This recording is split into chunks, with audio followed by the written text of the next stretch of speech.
Welcome back everyone. Today's video is about the unboxing of the motherboard that I've used in my first gaming PC build. So I built this computer during the shutdown.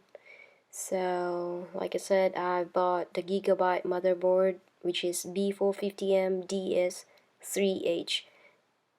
So I don't know if you have the same experience, because when I received the box, there is no seal in it. You just open it, and then inside it you'll see that you'll have the SATA cables, two of it. One is 90-degree angled cable, and then the motherboard itself inside it, or inside the plastic. So when you take all the parts inside the box, you'll find the motherboard, the SATA cables, and the I/O shield, motherboard driver, CD driver, and the multilingual manual. So everything you need to know is in that manual.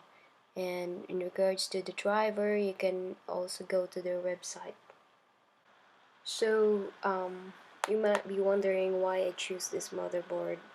It's just for a simple reason. Its price range, it's so affordable, and then the motherboard itself is simple yet functional. So if you're looking for a budget-friendly MATX motherboard, I'd say you'd go for Gigabyte B450M DS3H.